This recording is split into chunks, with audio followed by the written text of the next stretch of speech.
So these are my thoughts on the most recent Candace Owens live podcast where she was addressing the private meeting she had with Erica Kirk. I will say going into this, me personally, I had a bad feeling about the meeting. I didn't know what to expect from it, but um I don't know how I feel after it now, after having consumed the episode. As an energy reader, so not as someone who follows court facts, but as an energy reader, I can feel that something has changed about Candace.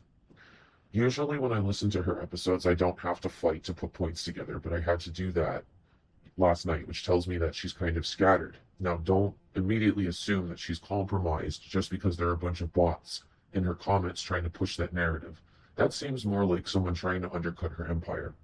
But aside from that, when I say she's scattered, keep in mind she's a human being. I know Erica Kirk and her team keep saying that, so I think we need to remember that for Candace too, is that she's human. And something I consider is like, given the fact that none of us were in this meeting with her, we don't know what actually happened. We don't know who was actually there that she's comfortable saying was there.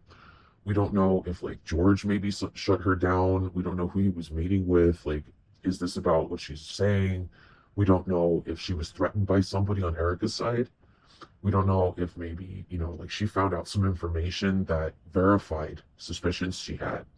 So I'm trying to suss out the possible meanings of like why she would come off so scattered and anxious during her show. So those are things to consider. But also, another perspective I thought about was she knew these people. Candace Owens, like she knew Erica, and she's probably a human being looking for reasons to not doubt people because nobody wants to criticize anybody. Nobody wants anyone to be labeled evil or demonic or crazy. So I think that there would be a potential that she could go to a meeting with people and maybe buy some of the sugary laced words that they say because she's looking for reasons to include them and to not doubt them. Again, she's a human being. So I do consider, like, could she easily have been sold on an idea that they said just because she's trying not to smash their identities down?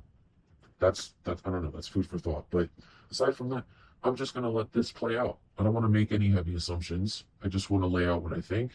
And I will say that, if it does come to her being compromised, we're just gonna continue this ourselves. And it will never stop. So that's where I stand.